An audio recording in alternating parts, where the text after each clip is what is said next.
I was under Max Shacklady. He was in the Olympics as a boxer.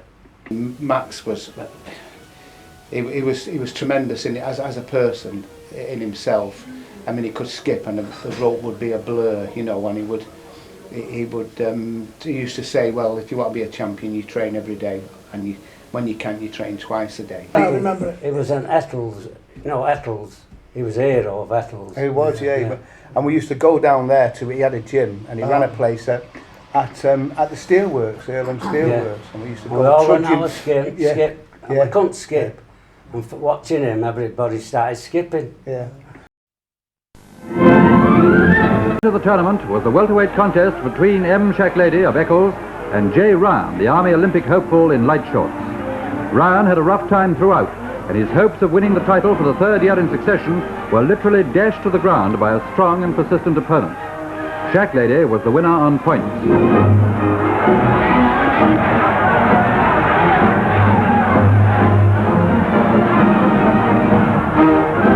There was a few Max Shackladys, if you like. That type of personality. They were completely. I don't know what word it was. They were Spartans, really, in the way they lived their lives. And Max, as you know, was a boxer, and he left boxing. He had tremendous success as a boxer, and then he came to wrestling, and he had fantastic success as a wrestler. Introduced his son into it, which is one of the who became a British champion and also an Olympian, which was one of the things that happened in the YM. There was it was like a bit of a dynasty, fathers and sons and uncles and nephews. But it's a family. I've got a brother, Stanley. He's 2 years older than me, and he was a great wrestler. Wasn't he, Bernard? He was and I've got a nephew, Joey Gilligan. He was a great wrestler. But who actually inspired you? My brother Stanley. He's 83 now. And he goes swimming every other day, and he does 50 lengths. But he's always been a good swimmer. You know, as a kid, he just had it in him. I started when I was 20, and I started with my brother, and all I did was wrestle. I didn't play football or anything like that, just wrestled. We used to go, and many a time there's only him and I wrestling, and he was 2 weights heavier than me. So and when you go on your back, you've been pinned. But now and again he couldn't pin me, so I knew it was coming on. But I never pinned him, because he was 2 weights heavier, and he was much stronger and bigger, really. So the Gilligans, they were the same. You know, nobody ever thought of anything about themselves, just continuing the process, you know. Well, he inspired a lot of people like myself, you know. And me, he inspired me. Yeah, fantastic. There's 2 men that stand out for me. There's one of them. There's a chap there, as you can gather, he's at the front, and you've got all them lads round him. Billy Connors. He is the supreme. He's a fantastic bloke. Billy Connors. Oh yeah, Billy Connors, you know, great friend of ours. Billy was another. Billy, and Billy had not much dough. He brought his own family up, and he didn't have a lot of dough. But what he had, he would spend on some of those junior wrestlers, getting them killed. And there's been people who have become Martin Doe, people like that, you know, all went to Olympics. Well, Billy Connors is the fittest lad you could win, and he couldn't swim. He couldn't swim. No, he couldn't, no. So me and those cauliflower. Stan and I, that's my mother and I, we said, now we'll take you for a swim for 10 minutes every day. And he learned how to swim, he could do a breath. So I said, now don't tell your family when he was going away. I said, now don't tell your family, just get in the pool and start swimming. He did. He's dead tough with that. Yeah. It's the same with Wayne's dad. You know Wayne Enstone, the Fives Player. His dad Jeff was a brilliant man.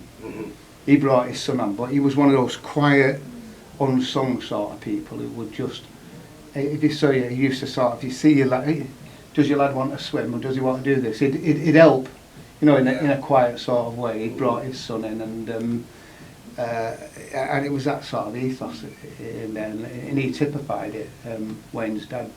And it's because of people like Billy Connors, Max Shacklady, and your Cliffs and your Bernards, stalwarts of the Y.M.C.A. You know.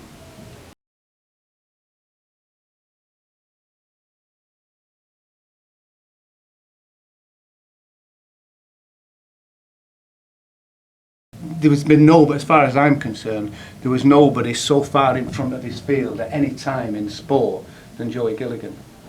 Joey Gilligan, 2 silver medals, 2 Commonwealth Games, and you know, another fantastic chap. You know, if you think he's won 2 silver Commonwealth medals, nobody knows about him, and there's not any big plaques about him. But that's what the sort of bloke he was. Absolutely fantastic bloke. Well, he won the Winston Churchill Travelling Fellowship, and he got and he went there to Japan for nearly 12 months, and then when he was 19, and he travelled then with the Japanese wrestling team to Tehran, where he took part in the World Championships and came 4th, which is was fantastic at that time for for an English wrestler, because we didn't figure in the ratings for all these other countries to who wrestling was a national sport. You know, as football is a national sport, to us wrestling was a national After sport. he'd already been in the Olympics in 17. Well, 16. he did. At 17. He went at 17. He was selected for the Munich Olympics, and he went there and he competed in there, and it was a very well known sort of thing. The tragedy at Munich, and he came back from there. So Joey went and wrestled in the Bundesliga, and he did fantastic. He wrestled for a club called Freiburg over there, which was one of the top wrestling clubs. If wrestling had been a sport in this country, which would have had the sort of a following of football, he would have been. Yeah. Well, he would have been a true superstar. You know? I've been always asked, did I get any money out of it? To be honest with you, when I first won the British, it cost me £50 really. Yeah. Those days, I'm talking about 30, 40 years ago.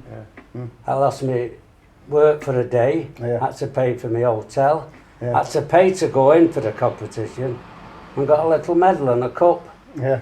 And the people asked me, did I get any money out of it? Definitely no. And the first time I won the British, I had 9 fights. I started at 11 o'clock at morning, and my last one was 12 o'clock at night. And I was never so tired that week after. I could have been in hospital for a week for a rest.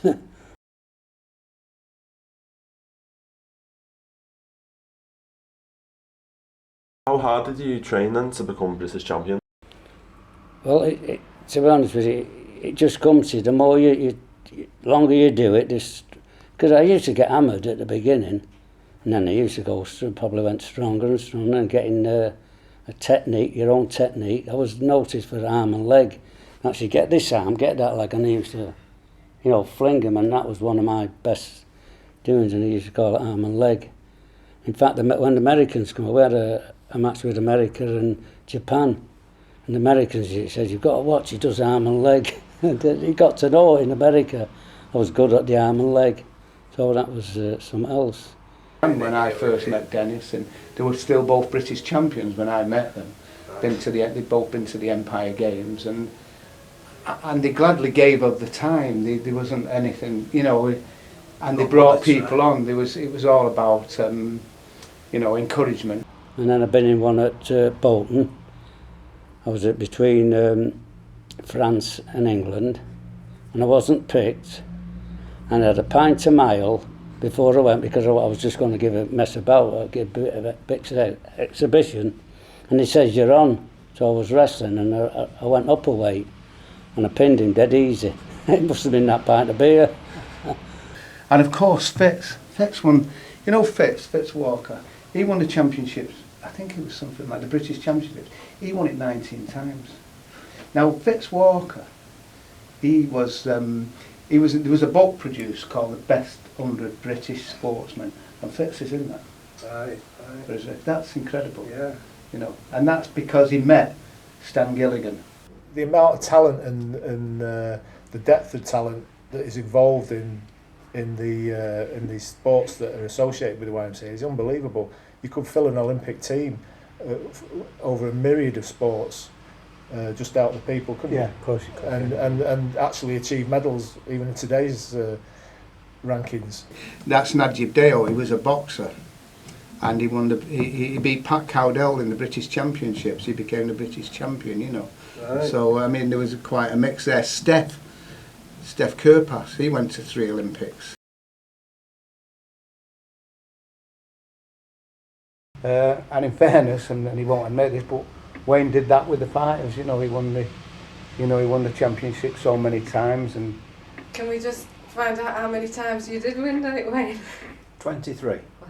23. Wow. Not bad, is it? I'd like to just nip in here that Wayne was the first person to win it that didn't come from a public school. And I think that was a great achievement. Yeah, fantastic. When he got Rugby, he got Oxford, he got Cambridge, whatever. And the Wythenshawe, am I right, Wayne? Is that where you came from? Yeah. Wythenshawe, and to do that, it really upset the apple cart because they thought that was their property. They thought that they didn't own that. But we got a team that together, didn't we? Had doubles and fives, and we used to play them, and we got to finals and things like that. Fred was there with it, but a lot of credit because they was frightened to death of it.